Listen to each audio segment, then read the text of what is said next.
So good afternoon for everyone who is watching us at the moment or who will watch us later. We are talking this time about PlayOn European Theatre collaboration. Let me ask my guests to introduce themselves. So who we are listening to? Please, Lucy, you start. My name's Lucy Hammond and I'm projects producer at Pilot Theatre, a touring theatre company in the United Kingdom. I'm also a director and producer of artistic works that use immersive technologies. Yeah, and I'm Dirk Neldner, I'm the project leader of PlayOn. And I'm Vidovszky, theatre director from Kolibri Theatre, and I'm responsible basically in the Kolibri Theatre for taking part of the PlayOn collaboration. Please, Dirk, as the founder of PlayOn, would you say a few words about what is PlayOn? What the heck is that? Yeah, PlayOn is a European theatre network. It combines 9 theatre companies from 9 different European countries. We also have 2, as we call them, our tech advisors. It is the Academy for Theatre and Digitality in Dortmund, Germany, and the University of York in UK. Furthermore, partner of our consortiums are 2 festivals. It is the Republika in Berlin, Germany, and Ars Electronica in Linz, Austria. That's our consortium we call PlayOn. It's a 5 years cooperation funded under the culture stream of the European Union, Creative Europe. Well, that's the official part. Okay. But probably it's far more interested what we are doing in PlayOn. At the beginning, we agreed on 3 basic elements for our concept. First and most important is our talk about storytelling. Theatre people are storytellers, but we want to change that model of a linear story as we know it from theatre into a non-linear storytelling as we know it, for example, from the game sector. That means that audience is invited to be the co-creator of the story. They have an element part of how the story will go. That can be very easy and simple in making choice between of A and B, but it can be also very complex that they're really getting into the story and be their own storyteller. And therefore, we ask our partners to get in a collaboration with a game designer, a game developer. The second part is the technology itself. We call it immersive technology. So that technology what really brings us into a story. As an example, very well known again from the game sector is virtual reality, but also augmented reality, binaural sound, or any kind of technology which is dealing in between of that. So partners are asked to make experiments with these technologies and add it with the non-linear storytelling. And the third element is more about the content. We want to talk about utopias. So how could the world look like in the future? And there we are using a term from a German philosopher, Ernst Bloch, concrete utopia. And we add to it in digital age. And all of our productions are more or less under that topic of the concrete utopias in the digital age. And that are the tools or the frame the theatres were asked to produce 3 performances, 3 productions within our 5 years duration. And that is that we at the beginning, and due to Corona, our start was far longer than expected, that at the beginning we had training and workshops. We did at the very beginning with the artistic directors a game jam where they were exploring what does it mean to have different ways of storytelling. And then in each of the following seasons we produced 1 production per company, always in a collaboration with our tech expert, but also the theaters were asked to have a collaboration with a local tech university, and we had common workshops and sharing moments.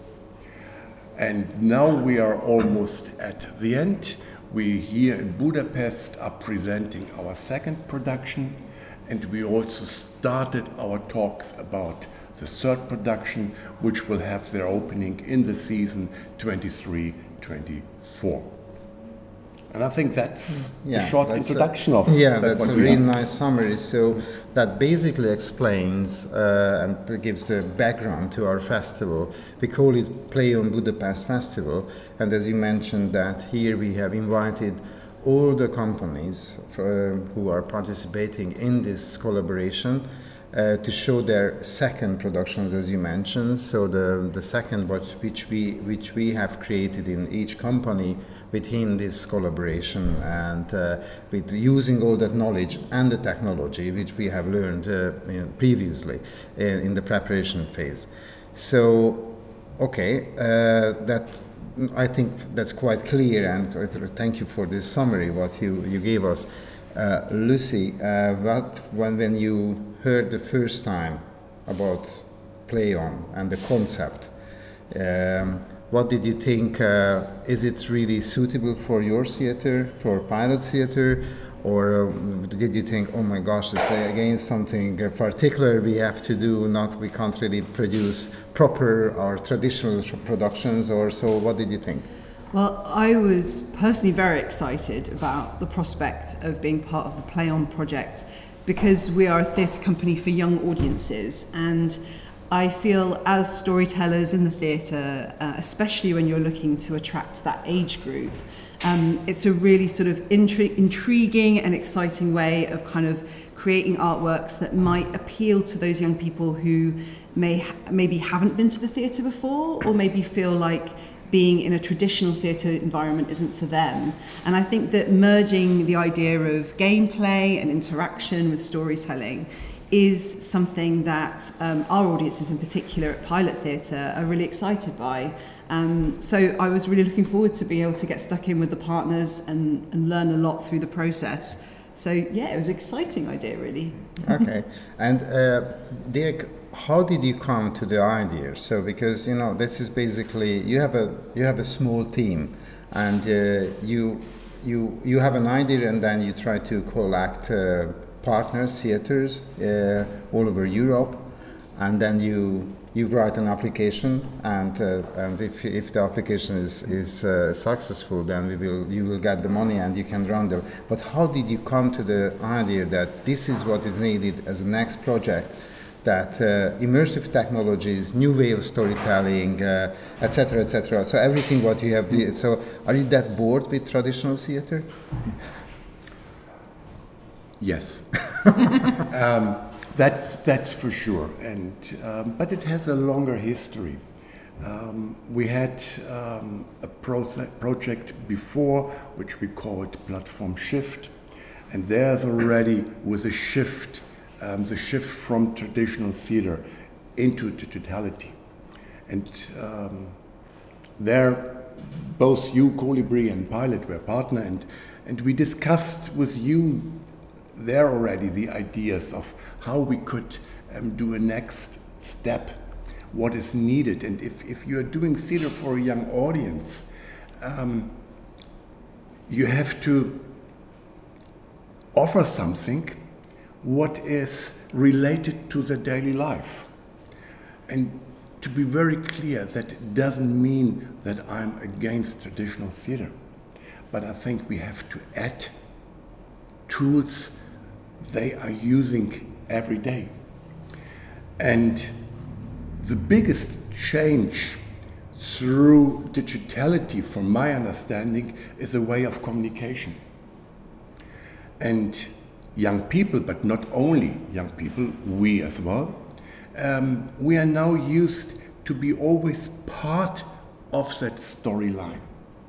If we are walking around dealing with social media, it's always about sharing. It's not the one who is telling the story and the others are giving the applause. No, there are always common stories. And that's why we together, the theater companies in Europe, came to that idea.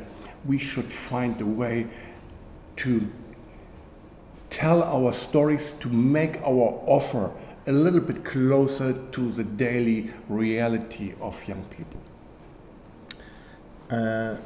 Lucy, what have you learned through PlayOn? So I remember, let me recall the first meeting we had for, it was a kickoff meeting back in Tallinn before COVID, that was back in 2019, and a couple of game developers were there, and they were trying to tell us that let's create some board games together. I was quite surprised. So what have you learned through this? I would say I've probably learned quite a lot of things, actually, and I think it's important to sort of say one of the biggest areas of learning is that theatre directors and artists and the creatives that work around storytelling theatrically are really well equipped, actually, and experts in their own right around storytelling. And by combining that with sort of new and adventurous technology, even though at first it might seem a little frightening, it can kind of unlock some really unusual and different ways of people experiencing our stories. So I think that's been a big learning thing for the whole group, actually, is that traditional theatre is fantastic, and we really love that, but actually our skills are really transferable in this medium, and by collaborating with technologists, they're kind of learning from us as well, which I think is really, really good. And then in terms of games, I'm not sure I still have my head around the genius people that actually manage to create game interaction. I think that is something that I'm still personally learning, but it's been a real thrill to kind of work together from the ground up on kind of starting to understand that world. And I think that the creative potential for it has been a really sort of exciting basis from this project, with which I think we will integrate into our company from now on. So I think that I was excited by both of those prospects, really. Yeah, so your company has created as a second production, and let's talk about that, because this is now possible to see here in Budapest. Yes. Tomorrow and after tomorrow, or today? Friday and Saturday. Friday and Saturday, and please come and see this production. So could you tell us a few words about that? Of course. Yes. So after saying all I've said, we actually, for our second production, created a virtual reality artwork which has no live performers. You don't sit in an auditorium to watch it. It's for 3 people at a time, and you come and sit and you experience it via the virtual reality headset. And the piece is called Monoliths, and it's the voices and writing of 3 female poets from the north of England. And we've combined that with magic realist style animated landscapes. And so it really takes you on a sort of journey through how they feel about the places where they've grown up and lived, alongside a kind of heightened magic idea of what those landscapes look like. And when you're in there, you are alone in that space. And in the virtual reality world, you feel like you are sitting in the landscape. So it's a really gentle experience. There's not lots of gameplay in it. It's very contemplative. So if it's your first time trying to experience virtual reality, I would really recommend it as a piece to come and see. Yeah, it's I was lucky to see this show, I think, in Berlin, and that's a 12-minute long film, let's say. Yes. So it's but created with the theater maker's eye and concept, basically. But that's a really gentle experience, as you said, so a VR experience. And it was quite funny because when we were trying to sell tickets here for that show, people were a little bit terrified, you know, because I think they still believe that if a VR experience must be some kind of gaming. It's just what you pointed out, that you don't need to be you just kind of experience in a way, quite passive way. Yeah. But the immersive experience is quite big. Dirk, would you talk about a little bit about Budapest at Play, even if it is not directly connected to PlayOn, but definitely, let's say it's a sibling or a little brother or a big sister, whichever, you know, of the project. Yeah, it is similar to what Lucy just said. It's a theater experience without live actors, but it's, for our understanding, theater, because it's based on a very well-known novel, Kafka's *The Castle*, very often performed in theater. And we want to take our audience to a little journey through the city here in Budapest, to follow an invitation by an institute which want to make our cities a little bit smarter. And then, surprisingly, things are going bit wrong into a different direction, and you will meet an orchestra. You can see dancers and actors, so that's all what you know from theater. But here we are using augmented reality, so something what is added to our reality we see through technology. And therefore, the dancers really look like if they would dance in a park, but you only can see it through the eyes of your iPad. And yeah, it's again something what is similar to a monolith.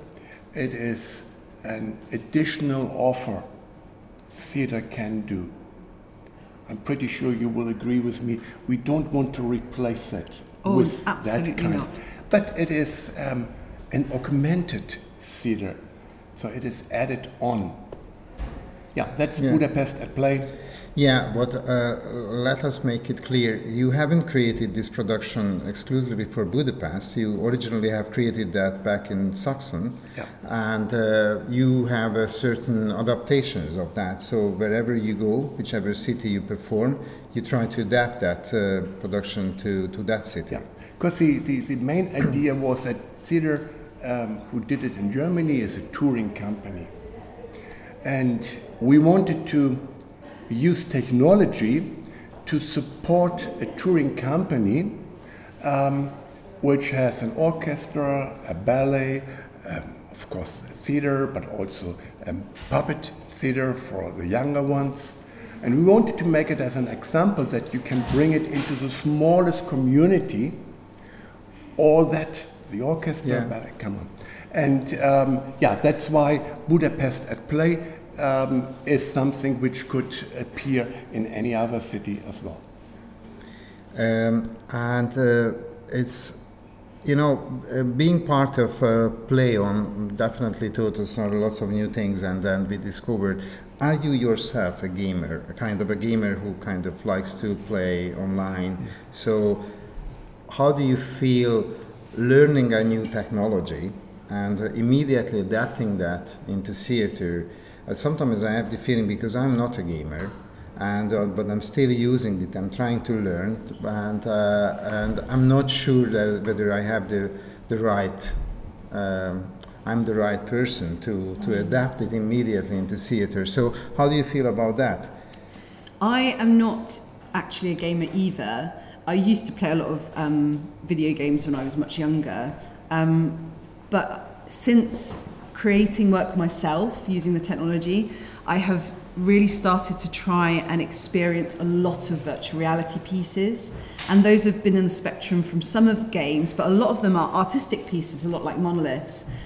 So I've been trying to sort of educate myself in the kind of broad spectrum of the kind of artwork that exists using the technology, just to try and understand where our work might sit amongst that. But I also think there's something quite fun of just coming from a theatre perspective, completely fresh, without a preconceived idea of what a game should be or what it should look like, and really focusing on the story. And I think that that fresh perspective can result in some really interesting productions. Yeah. We are playful people. Yeah, we are still playful people, that's true. Dirk, would you tell us a little bit about, because as you said, as you mentioned at the very beginning, that there will be, so all companies will produce 3 productions over these years when we work together. So basically it ends next 2024 September or October, or something like that. So that means that we all should do a third production. So what this third production will be, because you gave us a quite specific concept for each production, to each phase of this project as you described. And so what is the third production concept? So what do you want us to create? It's in a way the summary of that what the theaters did in the past, where they went through. So taking the experiences of new storytelling, using immersive technologies, and take it out of the building, entering the urban space. Because for our understanding it is that will be the future. And when we were here many years ago for the other project, we had a very interesting keynote speaker here from the university in Kristiansand, Norway. And he asked us at the beginning who is the owner of a new iPhone. And more than 90% of it, yes, we are. And then he smiled and said, but do you know that you have something in your hand which is more than 15 years old, when it was once created, invented? Let's have a look to that where people are now working on, which will come to our reality in the next 5-10 years. And there he talked a lot about augmented reality glasses. Still not on the market on a very big scale.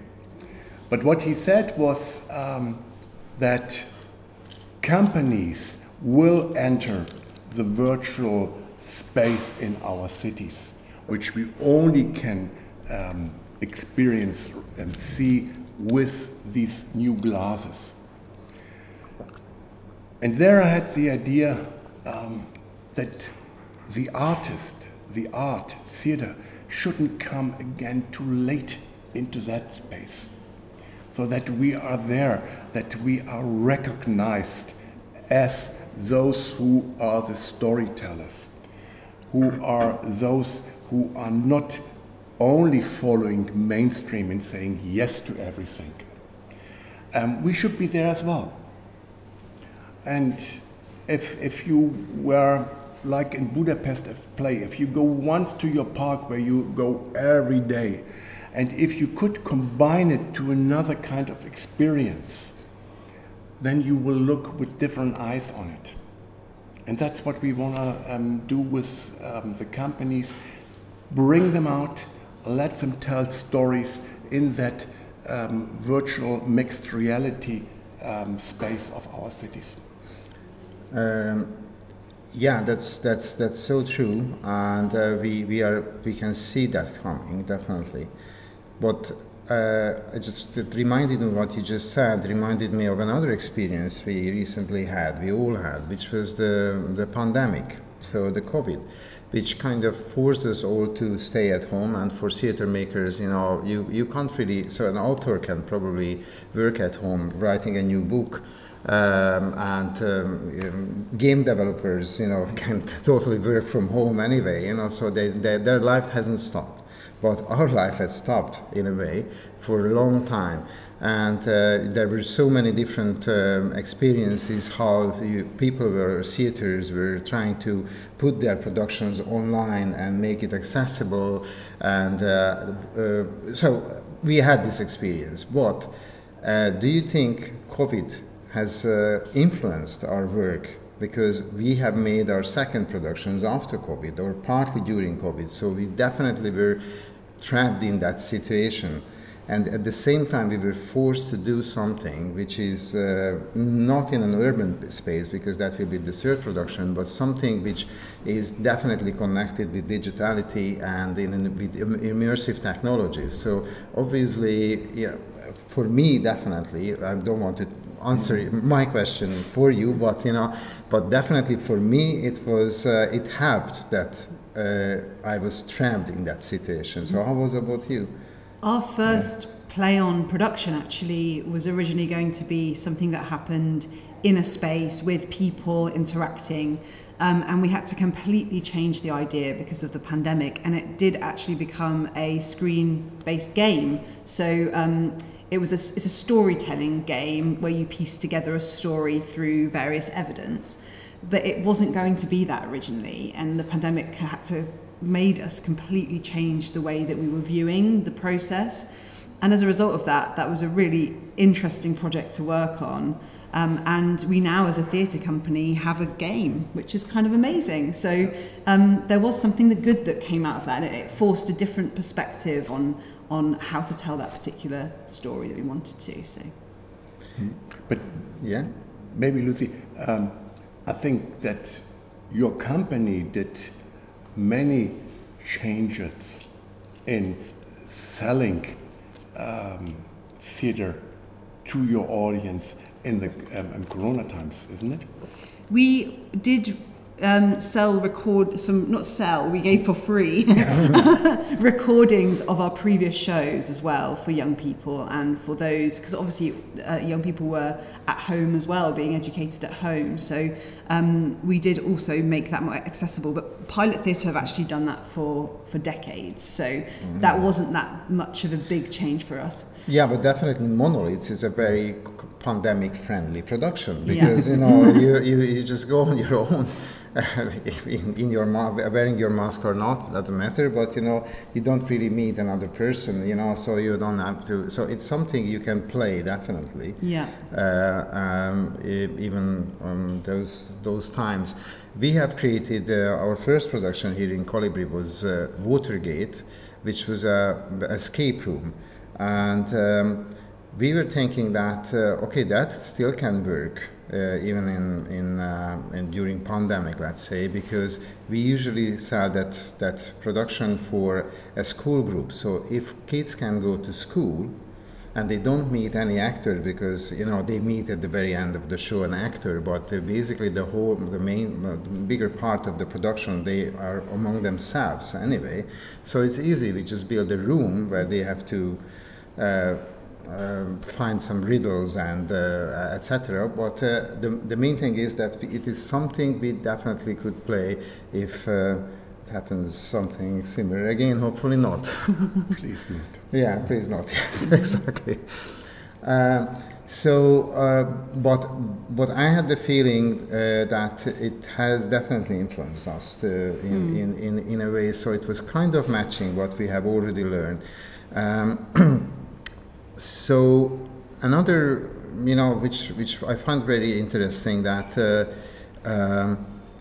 through learning and meeting these game developers and people who work with digital technologies, or now beyond the camera, there are some friends here from the UK, from York, who have worked. So Ben has worked on our production here on Traitor, and I don't think we would have ever anything in common, I mean, to talk about, you know, but now we have worked together, and it was probably for him as well, it was a nice experience to meet some theater people and to see our logic. And for me, definitely had a lot thinking outside of the box, how to explain what I want to someone who is dealing with numbers and programs so it's. Have you, what kind of good meetings or encounters did you have? So can you recall some? All sorts. We also worked with Ben actually on that first project. He's a busy man. And we also worked with Johannes May, who actually did the introductory game jam for us in Estonia when the project launched. And I think we've worked with lots of the Academy Fellows in Dortmund as well. And those exchanges and conversations have been really interesting. And I think that, like you say, it's about finding a shared language between the two. And for instance, for Monoliths, I was working with a developer, and it was so interesting trying to sort of explain visually what I wanted it to feel like, and kind of have that realized by them through the program that they were doing, or creating it the way they created the VR in Unity. So that was a real adventure, and I think it's good to kind of learn from each other in that way. And obviously there are sticking points sometimes where it comes back and you're like, that's not really what I meant, but, that's a part of the process. That happens amongst anyway. That's part of the process, yeah. And what about you, Dirk? So can you mention someone or some people or some interesting keynotes or, I don't know, experts who... No, I think it's, again, all about communication. And we've got it as a feedback from many partners that actually there's a huge need to have a kind of a transmitter between the two worlds. Because even if you think, and I think that is from both sides, the art and the technology side, if you think that's a very clear sentence and a very clear expectation I set, then we experience it isn't. It is difficult to find an agreement on what is a creative process, how long it will take. So we are used in theater that we're doing it all in a more or less very, very short time. So you in England, you only need 3 or 4 weeks for a theater show. You in Hungary, and as I know from Germany, we have more 6 or even 7 weeks. But that's compared to the time you will need to create a game. It's nothing. And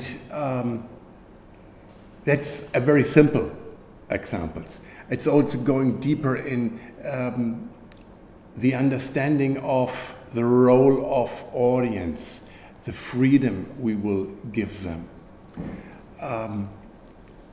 What is something you want to create to open the door that they can go into the story, taking a part of it. How open is that invitation really? We theater people, that's my personal opinion, we very often thinking, we can fake a bit. That's not so common in the game sector. They really mean it honest, that they are part of the storytelling. And there to find a compromise and a common understanding, it's a very long process. And I have that feeling, even if we started with PlayOn to do first steps, we are still not at the end. We are still learners. And we still have to find a way that we can create something together with the other sector. Yeah. Yeah, that's true. You mentioned 6 weeks, but that's actually only for the rehearsal time. And of course, even a traditional production has some months preparation part. But I can totally agree with you that here in our case, at least, it was much longer because, of course, in traditional theater, you have to leave time for the workshops to work on a set, whatever, to make costumes or puppets, whichever, so which takes some time as well. But developing something, a program for a production, and then testing it, etc., you have to start much earlier. So as well, in our cases, we have started much earlier, and we had to learn that to plan so much in advance what we want, and at the same time. To make understand the game developers or our partners in a way that we are not certain exactly what we want to do. We don't know because it's an unknown territory for us. We have never used, let's say, you have never created a production with VR, you never created a production previously with tablets and people are walking in the street. We never did any production before that in audience member can vote and change, etc. So using an app in the production, so that's an unknown. So probably we will ask stupid requests. You will ask something which is not possible to do. Probably we will ask something takes a long time to do, and in the end we decide we don't want to use that because it doesn't really make sense or fit in their production. So that's definitely was a really nice experience so far. So PlayOn goes to end next year. What's next? You have already an idea? Or is it too early to say? I think it's a bit too early to speak about it, but and especially if you see what challenges are in the very near future for us to produce a certain productions. But I wanted to add something more to that, what we were just talking. All of our partners are collaborating, some more intensive than others, but they are all collaborating with their local universities. And that is something we've learned from the university in York, because they said to us, there's a huge need at the universities to get a content. And you have the stories, but you don't have the knowledge about technology. There's a lack. And if you are able to bring that together, then it could be a win-win situation. And I think that's what we really learned. How incredibly important it is for both sides to bring that together. The experts for the storytelling and the experts of the use of technology, game development. And I think to continue on that road, that would be for sure very, very interesting. Nice closing words, I would say. I think we hope so, definitely. and we hope that you count on us next time too, again. And we definitely would like to take on another journey in a very different direction again, even starting from the same path. So thank you very much for your time, and hopefully it was interesting for the others as well who were following us on Facebook. Thanks. Thank you, Vidu. Thank you. Thank you.